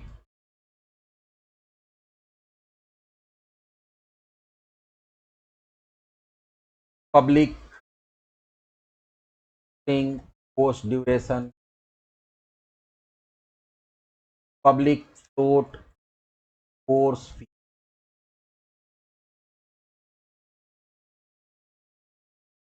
ठीक है, तब एक और मॉडल बन गया। जितना मॉडल बनेगा उसका एंट्री डीबी कॉन्टेक्स्ट के अंदर एज अ डीबी सेट करना, तभी टेबल बनेगा, ना तो नहीं बनेगा। डीबी सेट, और यहां क्या डाल देंगे, कोर्स, और टेबल किस नाम से बनना चाहिए, कोर्स के नाम। कोर्सेज हो गया, यहां कोर्स कर दे, या तुम इसे यहां पे कोर्सेज रख, यहाँ स्टूडेंट, यहाँ कोर्सेज, ये भी पता चलेगा यहाँ मॉडल का नाम तो कोर्स था लेकिन टेबल किस नाम से जाएगा, कोर्सेज। ये दूसरा स्टेप हमारा कंप्लीट हो। अब बोलोगे सर अभी तो मेरा दो मॉडल है, फ्यूचर में अगर मेरा मॉडल बढ़ेगा तो कोई दिक्कत नहीं, फ्यूचर में मॉडल बढ़ेगा तो तुम फ्यूचर में मॉडल कॉन्टेक्स्ट में ऐड करो, अभी ऐड करने का जरूरत, तभी भी मॉडल बढ़ेगा जब मॉडल ऐड होगा, यहाँ पे डीबी सेट उसका ऐड। अब भी मेरा बन गया, मॉडल बना लिए हम लोग, डीबी सेट देखो यहाँ बन गया, वही काम किया गया। देखो यहाँ पे जो यहाँ पे नाम, यहाँ वहां ऑप्शन दिए थे, यहाँ ओपीटी दिए, यहाँ ओपीटी दे दिए, यहाँ जो ऑब्जेक्ट का नाम रहेगा वो यहाँ देना होगा। ये तो बहुत ईजी। अगला काम, डीबी कॉन्टेक्स्ट के बारे में तो बता ही दिए सारा कुछ, डीबी कॉन्टेक्स्ट ऑप्शन के बारे में भी लिखा, डीबी कॉन्टेक्स्ट क्लास के बारे में लिखा। कॉन्टेक्स्ट ऑप्शन के बारे में क्या लिखा हुआ, the DB context option parameter is crucial for configuring the DB context class to perform its function efficiently. कभी भी अगर आप चाहते हैं कि डीबी कॉन्टेक्स्ट सही से काम कर पाए तो डीबी कॉन्टेक्स्ट ऑप्शन बहुत क्रूशियल। क्यों, it provide necessary database connection information, database का कनेक्शन इन्फॉर्मेशन, कनेक्शन स्टैब्लिश करने का काम किसका होता है, डेटाबेस कॉन्टेक्स्ट का काम होता है। जब तक उसको ये इन्फॉर्मेशन नहीं, कहाँ कनेक्ट करना है, किससे है, किस आईडी पासवर्ड से कनेक्ट करना, तब तक वो कनेक्शन नहीं हो पाए। For the DB context class to be able to any useful work it need to instance the db context option class। तो बोला क्या कि जब तक इसके पास db context option का ऑब्जेक्ट यहाँ पे नहीं बनेगा तब तक ये अपना काम नहीं कर पाएगा। क्यों? क्योंकि सारा कॉन्फ़िगरेशन इंफॉर्मेशन जो कि कनेक्शन डेटाबेस का प्रोवाइडर कौन है वो सारा कुछ किसके पास आता है, इसके पास आता है। ऑलरेडी बताया था जो line DB context option instance carry configuration information such as connection string database provider to use. तो कौन सा डेटाबेस प्रोवाइडर आप यूज करें, एसक्यूएल सर्वर का यूज करें, माई एसक्यूएल का यूज, ओरेकल का यूज, वो इन्फॉर्मेशन इसके पास आएगा, कनेक्शन स्ट्रिंग इसके पास आएगा। लेकिन आएगा कहां से, अब उस पर बात करते हैं। आएगा कहां से, तो बोल रहे आएगा, आएगा कहां से भाई, ये आएगा program.cs। program.cs में कहां से आएगा, मान लो कनेक्शन स्ट्रिंग है। इसके लिए अब अगला काम जो होता है कि आपको कनेक्शन स्ट्रिंग को क्या करना पड़ता है, कॉन्फ़िगर करना पड़ता है। और कनेक्शन स्ट्रिंग जनरली हम लोग कहां रखते हैं, ऐप सेटिंग डॉट जेसन के अंदर। चलो पहले कनेक्शन को ऐड कर लेते हैं। अगला काम क्या होता है, देखो स्टेप बाइज चलेंगे, क्योंकि अब अगला जो काम करने जा रहे हैं उसके अंदर हमको कनेक्शन स्ट्रिंग चाहिए program.cs में। तो पहले कनेक्शन बनाना होगा। कनेक्शन स्ट्रिंग के लिए क्या होता है, यहाँ पे ऐप सेटिंग डॉट जेसन खोलते हैं, यहाँ पे एक लॉगिंग करके ऑलरेडी है, तो ये कॉमा है, कॉमा के बाद तुमको एंटर मारना है। यहाँ डबल कोट्स में कनेक्शन स्ट्रिंग लिखना ही लिखना है, ये हमेशा लिखोगे। उसके बाद कोलोन, यहाँ पे क्या होगा, करली ब्रैकेट स्टार्ट, करली ब्रैकेट बंद, कॉमा, ये एक सेक्शन बन गया कनेक्शन स्ट्रिंग। एक कनेक्शन स्ट्रिंग सेक्शन के अंदर मल्टीपल कनेक्शन स्ट्रिंग बना सकते हो सकता है आपका एप्लीकेशन मल्टीपल सर्वर पे काम कर रहा हो, मल्टीपल डेटाबेस पे काम कर रहा हो, सबके लिए यहाँ पे क्या करना पड़ता है, अलग अलग कनेक्शन स्ट्रिंग प्रोवाइड करना पड़ता है। फिलहाल अभी तो मेरा एक ही है। यहाँ पे नाम कुछ भी दे सकते हैं, तो दे दो डीबी कॉन, कॉन एसटीआर, ठीक है, एसटीआर तुम्हारे ऊपर डिपेंड करता है, यहाँ कुछ भी नाम दे सकते हैं। जनरली लोग या तो कॉन एसटीआर या डीबी कॉन देता है, तो हम लोग वही देते हैं, लेकिन यहाँ पे कुछ भी नाम हो सकता है। जो नाम देंगे इसी को यूज करना पड़ेगा program.cs। ये कोई जरूरी नहीं है, हार्ड एंड फास्ट रूल नहीं है यहाँ कॉन एसटीआर ही देना है, कुछ भी दे दो। यहाँ एबीसी भी दे दोगे तो काम चल जाएगा, ए भी दे दोगे तो काम चल जाएगा, डीबी कॉन भी दे दोगे तो काम चल जाएगा, कोई दिक्कत नहीं है। खाली जो नाम यहाँ देंगे इसी को आगे जाके यूज, चलो डीबी कॉन ही दे। अब यहाँ पे कनेक्शन स्ट्रिंग कैसे बनाते हैं, तो कनेक्शन स्ट्रिंग सबसे पहले देना पड़ता है सर्वर का नाम। सर्वर मान लीजिए कि अभी आपका लोकल सर्वर है, लोकल सर्वर का नाम देंगे। अगर आपका कोई एसक्यूएल सर्वर है जो किसी सर्वर पे है तो उसका आईपी एड्रेस यहाँ पे देना पड़ता है। तो पहले क्या देंगे, सर्वर का नाम। सर्वर का नाम मान लो कहाँ, कैसे पता चलेगा, यहाँ पे देखो कुछ लिख। अब तुमको अगर अपना लोकल सर्वर का नाम पता करना तो तुम अपना एसक्यूएल सर्वर खोल लो। ऐसे ही खोलोगे, जब कनेक्ट करने जाओगे, कनेक्ट करते समय ऊपर में सर्वर का नाम दिख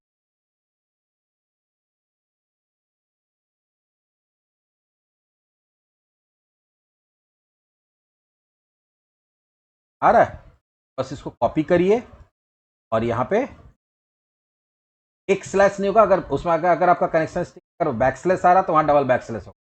ये अगर तुम लोग स्केप कैरेक्टर पढ़ोगे तो उसका कॉन्सेप्ट तो पता होगा कि बैक स्लैश पाथ में यूज होता है। ये उसको यहाँ पे डबल स्लैश करना पड़ता है ताकि ये पता चले कि डबल स्लैश की जगह यहाँ पे सिंगल स्लैश। उसके बाद देना पड़ता है डेटाबेस, कि किस नाम से डेटाबेस बनेगा, या कि अगर मान लो अगर डेटाबेस फर्स्ट है तो किस नाम से डेटाबेस है। तो हम लोग यहाँ पे देते हैं कोड फर्स्ट डेमो के नाम से डेटा। उसके बाद आप जब वहां लॉगिन करेगा आपका एप्लीकेशन, कैसे करेगा, तो देखो एसक्यूएल में दो तरह से लॉगिन होता है। एक होता है विंडो ऑथेंटिकेशन में, अगर विंडो ऑथेंटिकेशन से अगर आप लॉगिन करते हैं आपको यहां पे लिखना पड़ता है ट्रस्टेड इक्वल टू ट्रू और सेमीकोलन।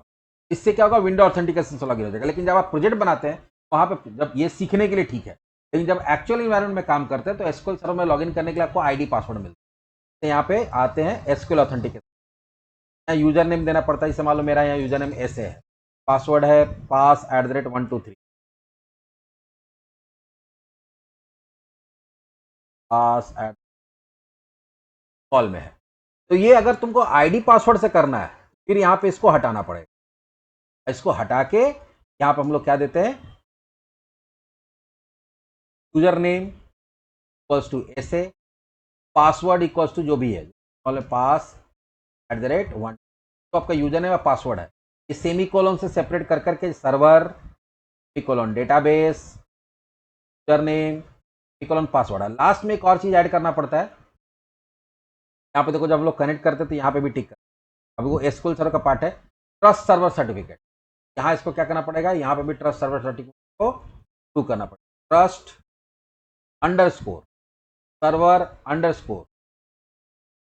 और ये स्मॉल में लिखो कैपिटल में लिखो कोई मतलब नहीं, सिर्फ यहाँ पे जो पासवर्ड है ये इस केस में पासवर्ड डाला हो वही, बाकी सारा कैपिटल में हो सकता है, स्मॉल में हो सकता है, मिक्स में हो सकता है, उससे कोई लेना देना नहीं। केस सेंसिटिव नहीं, केस सेंसिटिव सिर्फ पासवर्ड में भी ये जो पासवर्ड डाल रहे हैं वो है। बहुत लोग को लगता है कि स्मॉल में लिखना है, कैपिटल में लिखना है, तुम कैसे लिखना? तो ट्रस्ट सर्वर सर्टिफिकेट भी दे दिए। अच्छा, साथ में लिखना, अंडरस्कोर नहीं, यहाँ पे अंडरस्कोर नहीं देना, ट्रस्ट सर्वर सर्टिफिकेट साथ में देना। स्पेलिंग ध्यान से दोगे, गड़बड़ होता है तो फिर आगे जाकर ये हमारा अगला काम कनेक्शन स्ट्रिंग कॉन्फ़िगर करना, वो भी हमारा कंप्लीट।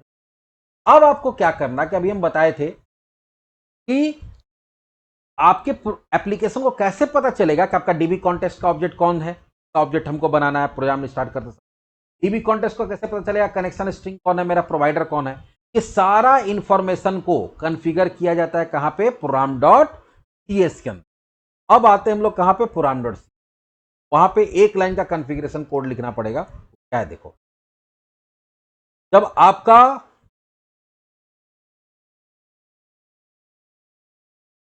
बिल्डर डॉट बिल्ड है, इसके पहले जो भी सर्विस होता है उसको आपको इनेबल करना। ये हमारा एप्लीकेशन बिल्ड होने से पहले यहां पे जो है बिल्डर, अब बिल्डर क्या है, यहां पे आपका वेब एप्लीकेशन का ऑब्जेक्ट है, यहां बनाया गया, ये बिल्डर है तो बिल्डर है।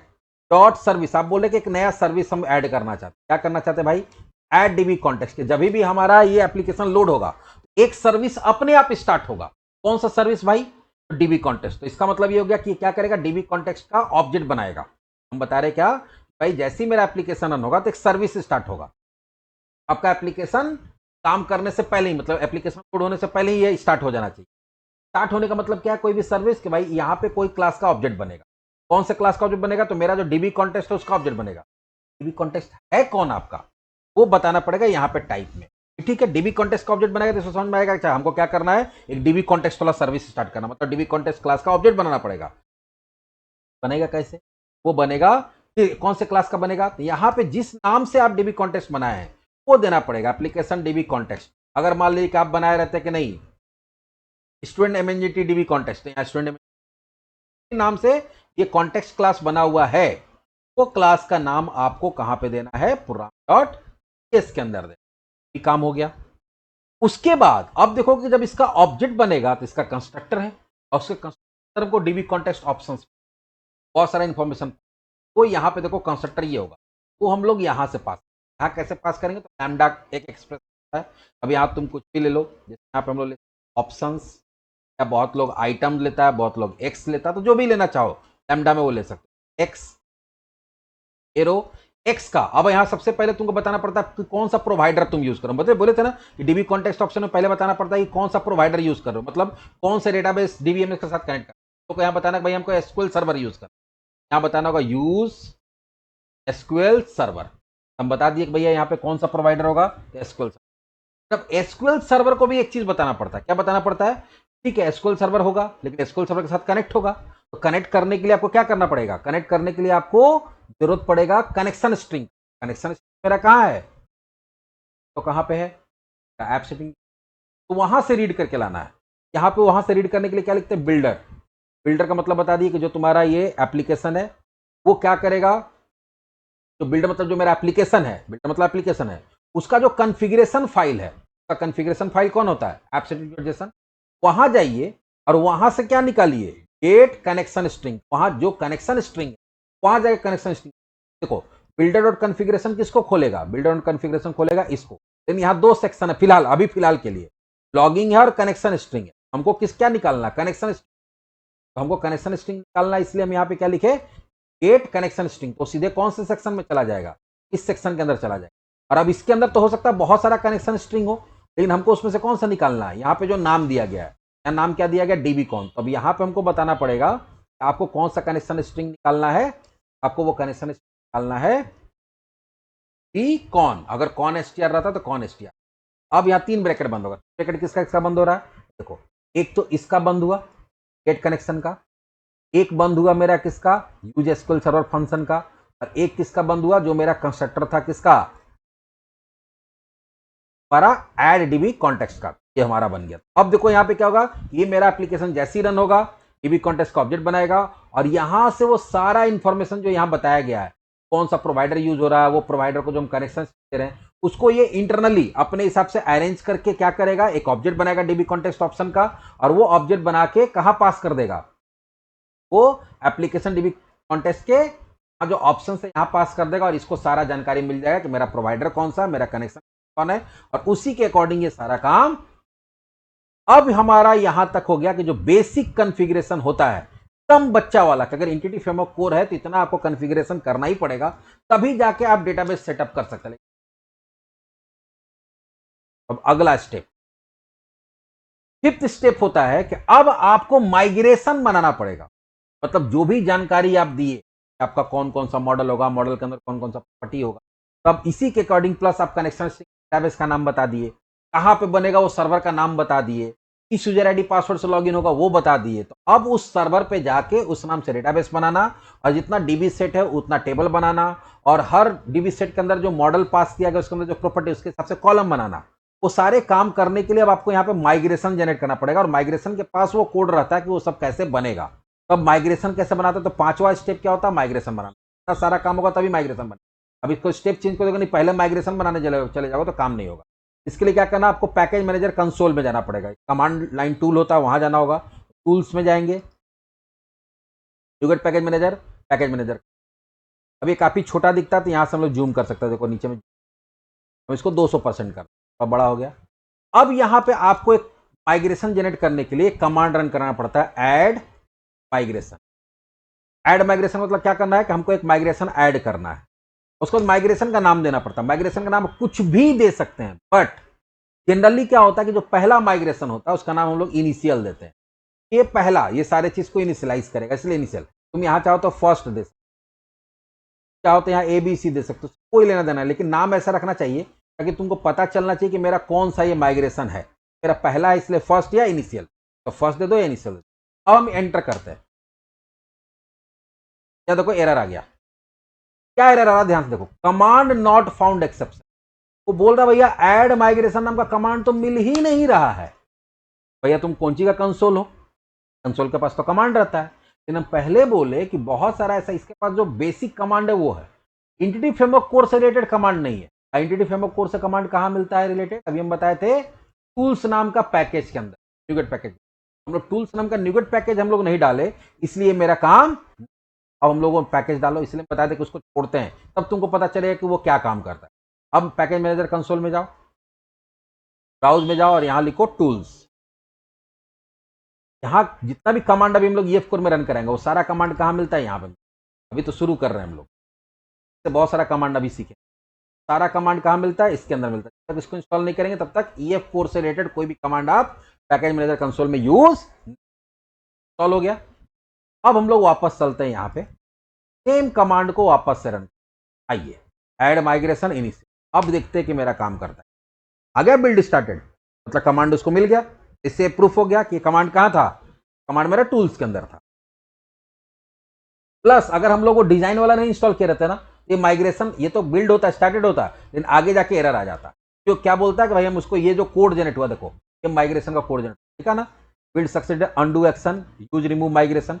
अगर आपको माइग्रेशन हटाना है तो हम लोग रिमूव माइग्रेशन नाम का कमांड यूज करें, ठीक है। यहाँ पे क्या लिखेंगे, मूव। अब देखो ये माइग्रेशन बना हुआ है ना यहाँ पे, तो अगर मान लो कि गलती से बन गया माइग्रेशन तो हटा दो, मूव माइग्रेशन, और वहां पे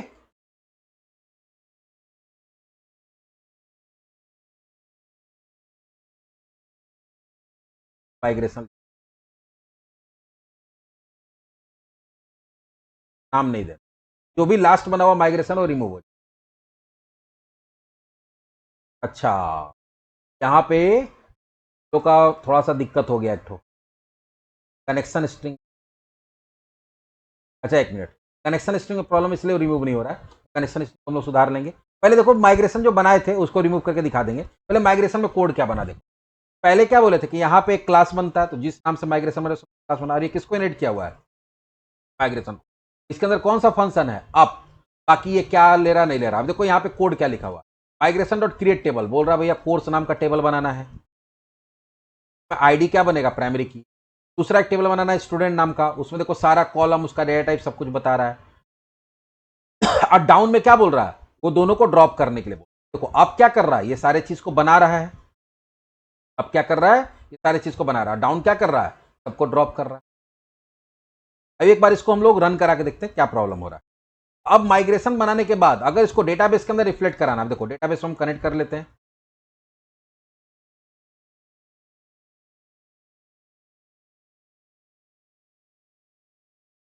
डेटाबेस का नाम क्या दिए थे हम लोग? Code first demo. Code first demo नाम का डेटाबेस मेरे पास है कि नहीं? होगा, तुमको डिलीट करना होगा। ईवी फर्स्ट है, कोड फर्स्ट डेमो नहीं है। कहीं दिख रहा है तुम लोग को? नहीं दिख रहा है? अब हम लोग यहां पे करते हैं, इसको रन कराते हैं। पहले टूल्स में जाएंगे, पैकेज मैनेजर कंसोल खोलेंगे और यहीं पे एक कमांड रन करना पड़ता है। जब आपका माइग्रेशन बन जाता है तो माइग्रेशन बनाने के बाद एक कमांड रन कराना पड़ता है, क्या? Update database, update dash database. ये भी टूल्स से काम करता है कि नहीं? अब यहां पे देखो एरर आ गया, वही वाला error. User name connection string के अंदर हम लोग क्या किए? यूजर नेम गलत दिए। यूजर नेम बोल रहा है,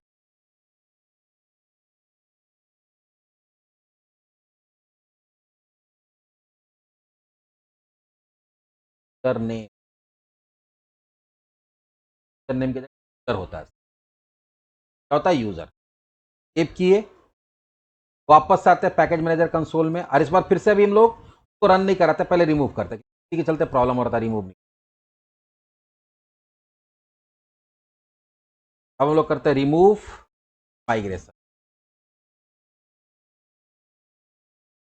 देखो हो गया डन। जब रिमूव माइग्रेशन कर दिए, ये देखो माइग्रेशन यहां से डिलीट। वो माइग्रेशन जनरली कहां बनता है? माइग्रेशन जनरली बनता है मॉडल फोल्डर में। यहां से देखो गायब हो गया। फिर से माइग्रेशन ऐड करते, देखना वहां पे दिख जाए। ये रिमूव करने भी बता दिए, रिमूव कैसे करते, गलती से बन गया तो रिमूव। फिर करते हैं ऐड माइग्रेशन और इन,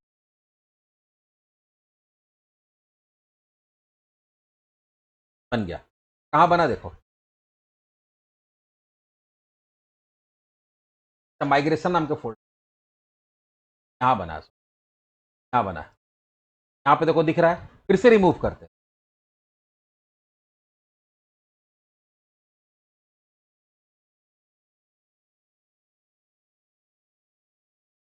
माइग्रेशन नाम का फोल्डर गायब हो गया। ठीक है, तो आप ऐड कर सकते हैं, रिमूव कर सकते हैं, लेकिन भैया हम ऐड करेंगे क्यों? रिमूव करने के लिए थोड़ी करते हैं। हम लोग करते हैं कि भाई इसको रन करा के हम डेटाबेस सेटअप कर पाए। अब हम लोग डेटाबेस सेटअप करना चाहते हैं। डेटाबेस सेटअप करने के लिए माइग्रेशन बनाने के बाद क्या लिखना पड़ता है? अपडेट डैश डेटाबेस, ये कमांड लिखना होगा। अपडेट डॉट डेटाबेस करेंगे, पूरा कोड रन होगा जो वहां पे लिखा हुआ माइग्रेशन, और पूरा का पूरा डेटाबेस सेटअप। चलो देखते हैं डेटाबेस सेटअप हुआ कि नहीं।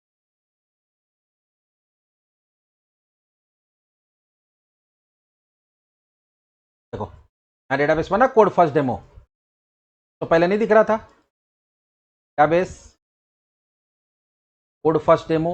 इसके अंदर टेबल भी बन गया होगा। कितना टेबल बना होगा? 2, कोर्स और स्टूडेंट। स्टूडेंट पे राइट क्लिक करो या यहाँ पे जाओ, यहाँ से इसको सेलेक्ट करो कोड फर्स्ट डेमो, यहाँ लिखो सेलेक्ट एस्ट्रिक फ्रॉम स्टूडेंट, अरे ID name DOB gender mobile number. अगर हमको इसका देखना है structure, SP underscore help text, SQL का कमांड है, और यहाँ देते हैं स्टूडेंट। ये सारा बता देगा कि कितना कॉलम है, उसका डेटा टाइप क्या है। हेल्प टेक्स्ट नहीं, सॉरी हेल्प। आईडी, आईडी का डेटा टाइप क्या है? आईएनटी। ये स्ट्रिंग क्या बनता है? एन वैरकर। लॉन्ग क्या बना यहाँ पे? Big INT. ईमेल क्या बना? आ गया स्टूडेंट। कोर्स का देखो, सेलेक्ट एस्ट्रिक फ्रॉम, ये जो तुमको एसक्यूएल सर्वर में खुद से डेटाबेस बनाने का कोड लिखना पड़ता है। अच्छा कोर्स नहीं, कोर्सेज है, क्योंकि वहां पर हम लोग डीबी सेट का नाम क्या देता? कोर्सेज। देखो आया यहाँ पे, वो सारा कॉलम दिख रहा है। यहाँ पे भी लिख सकते हैं एसपी अंडरस्कोर हेल्प, और यहाँ देंगे कोर्स। लेकिन अगर ये रन कराए तो देखो डेटा टाइप वो खुद डिसाइड कर रहा है, उसका लेंथ वो खुद डिसाइड कर रहा है, वहां पे जो मॉडल है उसके हिसाब से। लेकिन आप चाहे तो वहां मॉडल में ही बता सकते हैं। वो अब कल हम लोग देखे, कल नहीं थर्सडे को हम लोग देखेंगे कि कैसे आप डेटा टाइप को भी कंट्रोल कर सकते हैं मॉडल से। लेकिन फिलहाल आज जो कभी भी आप इंटिटी फ्रेमवर्क कोर में काम करना चाहते हैं, उसके लिए जो बेसिक सेटअप होता है, बेसिक सेटअप क्या क्या हुआ? तो 5-6 स्टेप। पहला तो पैकेज को इंस्टॉल कैसे करते हैं, दूसरा मॉडल है डीबी कॉन्टेक्स्ट कैसे बनाते हैं और उसका एक एक पॉइंट हम लोग डिस्कस किए। तीसरा कि हम लोग कनेक्शन स्ट्रिंग कैसे ऐड करते हैं। चौथा हम लोग program.cs में कैसे उसको कॉन्फ़िगर करते हैं। और पांचवा कैसे हम लोग न्यूगेट पैकेज मैनेजर यूज करके ऐड माइग्रेशन और अपडेट डेटाबेस कमांड यूज करके पूरा का पूरा जो यहाँ पे हम मॉडल के थ्रू अपना डिजाइन किए डेटाबेस को, उसको एक्चुअल डेटाबेस में क्या करना, इंप्लीमेंट करना। लेकिन अगले क्लास हम क्या करेंगे, कुछ नया चीज बताएंगे। जैसे अभी हम बोले कि अगर तुम कोई नया मॉडल ऐड करते हो तो फिर क्या करना पड़ेगा, अगर मान लो कोई तुम्हारा प्रॉपर्टी बढ़ जाता तो फिर तुम क्या करोगे, या फिर जिससे बताया कि तुम डेटा टाइप वगैरह चेंज करना चाहते हो अपने अकॉर्डिंग तो क्या करोगे, तो हम लोग नेक्स्ट सेशन। आज इतना ही। पीएफ कोर का बेसिक्स, जिसमें कोड फर्स्ट का बेसिक इंप्लीमेंटेशन करने के लिए आपको कौन कौन सा स्टेप्स फॉलो करना पड़ता है ताकि आपका पूरा डेटाबेस सेटअप हो जाए अकॉर्डिंग टू डोमेन मॉडल। तो उसके लिए कौन कौन सा, तो यहाँ 5 स्टेप बताए, 5 स्टेप में काम होगा और आपको इसी स्टेप को इसी सीक्वेंस में फॉलो करना पड़ेगा। चलो मिलते हैं, बोलो।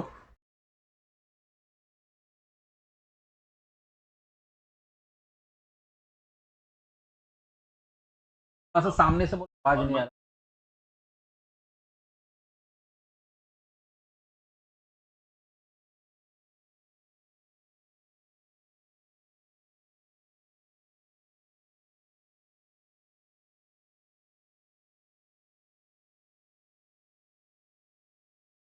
फिर डाउन करना पड़ेगा, बताएंगे हम नेक्स्ट क्लास बताएंगे। हम बोले ना कि जब उसके लिए डाउन फंक्शन कॉल कराना पड़ेगा, के लिए तुमको अप्लाई करने के बाद ही वो डाउन का वही काम है। आपका काम क्या होता है, आपका का यहाँ देखो कोड जो माइग्रेशन में वो क्या लिखा हुआ, ध्यान से देखो। अगर माइग्रेशन का कोड देखोगे तो माइग्रेशन में 2 फंक्शन होता है, अप एंड डाउन। आपका काम क्या है, सारे चीज को क्रिएट कर रहा है, दिख रहा है, तुम क्रिएट कर दिए वहां बन गया। तो डाउन क्या कर रहा है कि जो चीज को क्रिएट किया है उसको क्या कर रहा है, वो ड्रॉप कर रहा है।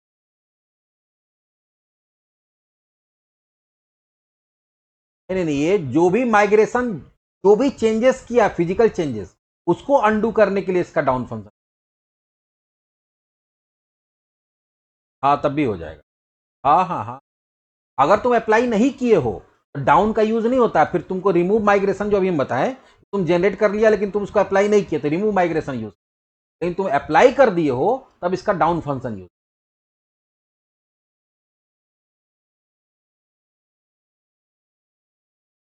नहीं, को इमीडिएट करना पड़ेगा। तुम 2 साल बाद तुमको याद आएगा कि हमको उसको करना तो नहीं होगा। अगर ये माइग्रेशन बना और इसके बाद अगर कोई एक और माइग्रेशन बन गया तो जब भी डाउन होगा तो जो लेटेस्ट माइग्रेशन होगा वो डाउनलोड होगा, डाउनलोड नहीं, डाउन नहीं होगा। चलो कल देखते हैं हम लोग। हाँ हाँ बोलो।